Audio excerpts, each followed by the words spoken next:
A $5,000 credit card balance, never missed a payment 30 years later. Still in debt. That's not a horror story someone made up. It's the mathematically guaranteed outcome of doing exactly what your card issuer asks you to do every single month.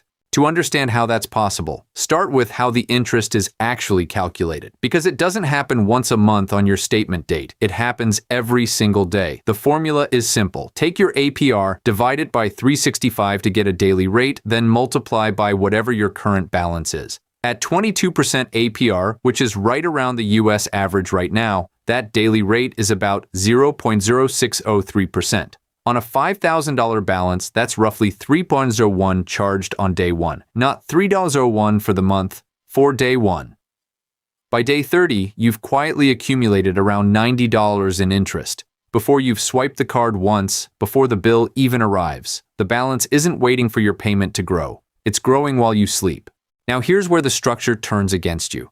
When the bill does arrive, your minimum payment is calculated as roughly 2% of your outstanding balance, or a flat floor of around $25 to $35, whichever is higher. On a $5,000 balance, 2% is $100. That sounds reasonable until you see where the money actually goes. Your monthly interest at 22% APR on $5,000 is about $91.67. So of that $100 minimum payment, $91.67 goes straight to interest. Money that immediately disappears, that does not reduce what you owe by a single cent. The remaining $8.33 is what actually cuts into your principal, $8.33. That is less than $1 per day of real progress on a $5,000 debt. Roughly 85% of your minimum payment is incinerated by interest before it can do any structural work on your balance. And that $8.33 of principal reduction triggers a mechanism that makes the whole thing self-reinforcing in the worst way. Because next month, your balance is $4,091.67 instead of $5,000. Your new minimum is now 2% of $4,191.67, which is a few cents lower. The month after that, lower still. Your payment shrinks right alongside your balance in perfect lockstep. That means the fraction going to interest stays nearly constant, and the fraction hitting principal stays razor thin. You're not climbing out of the hole. You're just making the hole very slightly shallower, slower, and slower each month.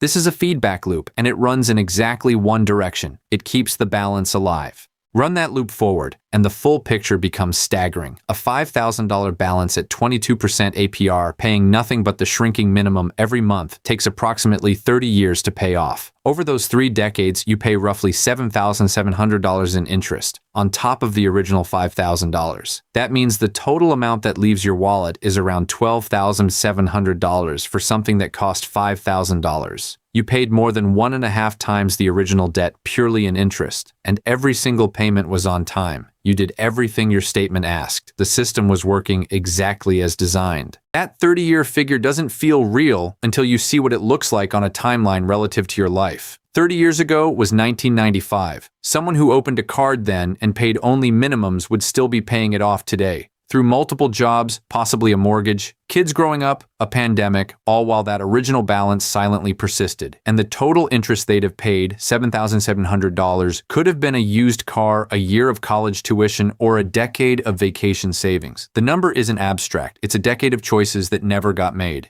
Now watch what happens when you add just $50 more per month. Instead of the shrinking minimum, you pay a fixed $150 every month. That extra $50 lands entirely on principal. There's no interest owed on it, no fee attached. Because the principal drops faster, the next month's interest charge is slightly lower, which means more of the following $150 hits principal again. It's the same compounding mechanism, but running in reverse. Pay $150 fixed per month, and the $5,000 balance is gone in roughly 4 years, not 30. Total interest paid, approximately $1,700. Compare that to the $7,700 under the minimum-only path. You save about $6,000 by adding $50 a month. That's not a rounding error. That's the entire point. Let's make the math on that $150 scenario completely concrete so the mechanism is undeniable. Month 1, $5,000 balance, $91.67 in interest, $150 payment. Principal reduction, $150 minus $91.67 equals $58.33, about 7 times more principal paid than under the minimum. Month 2 starts at $4,941.67. Interest drops to about $90.60. Now, $59,940 hits principal. Each month the interest charge falls, and each month a larger slice of the fixed $150 eats into what you owe. The payoff accelerates as it goes, slowly at first, then with gathering speed. By year 3, more than half of each payment is hitting principal. That's compound interest working for you, not against you. But there's a trap that keeps many people from getting that accelerating payoff, and it's built into the card itself. Most people assume that even while carrying a balance, new purchases enjoy a grace period before interest kicks in. They don't. The grace period, typically around 23 days, is only available when you paid your previous statement balance in full. The moment you carry any balance forward, that protection evaporates. Every new purchase starts accruing interest from the exact day of the transaction. So if you're carrying that $5,000 balance and you buy $200 in groceries on day 1 of a new cycle, that $200 starts accumulating roughly $0.12 per day immediately. By the time your next bill arrives, that grocery run has generated about $360 in extra interest for food you've already eaten. This means that someone carrying a balance who continues using the card for everyday purchases is running on a treadmill. Every new transaction immediately adds to the interest accruing balance. The minimum payment goes up only slightly in response, so the extra interest largely persists. Meanwhile, the balance that barely moves is working exactly as intended, because new spending replenishes what tiny principal reductions were chipping away. The card stays loaded. The interest machine keeps running and nothing ever meaningfully changes. It's not bad luck. It's the predictable interaction of two rules operating simultaneously. After 12 months of on-time payments on that $5,000 balance, here's what the ledger looks like. Total payments made, approximately $1,080. Balance remaining, approximately $4,820. Net reduction, about $180 across an entire year. That number feels wrong, almost fraudulent, but it's arithmetically exact, and it's not accidental. The minimum payment formula was standardized by the credit card industry during the 1980s and 1990s specifically to find the floor, the lowest payment that keeps an account current, avoids default risk for the issuer, and maximizes the duration of the interest-generating balance. The formula was designed around issuer revenue optimization, not borrower payoff speed.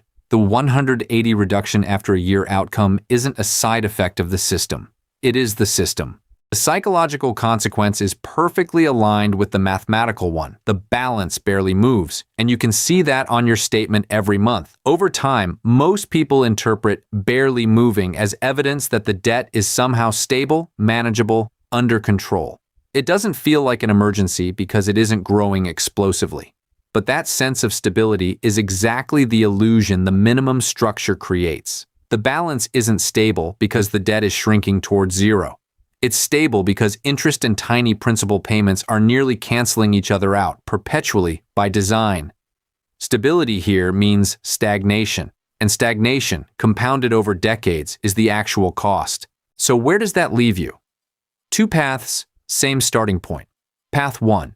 Pay the minimum every month. Watch the balance drift from $5,000 to $4,120 after year 1, eventually reach zero somewhere around the year 2055, and hand the issuer roughly $7,700 in interest along the way. Path 2. Commit to a fixed $150 a month, $50 more than the initial minimum. Stay off the card for new purchases while you pay it down, and the debt is gone in 4 years for about $1,700 in interest. Same debt, same rate. The only variable is whether you let the minimum shrink or you hold the payment fixed. That single choice is worth approximately $6,000 and 26 years of your life. The math that makes 30 years feel inevitable is the same math that makes 4 years achievable. Daily compounding works against you when the balance persists, but every dollar you send beyond the minimum immediately reduces the principal that tomorrow's interest is calculated on. There's no delay, no waiting period, no threshold you have to cross first. The reversal begins with the very next daily interest calculation after your payment posts. The mechanism that was designed to keep the balance alive is the same mechanism that accelerates payoff the moment you overpay. You're using the same engine, you're just finally pointing it in the right direction.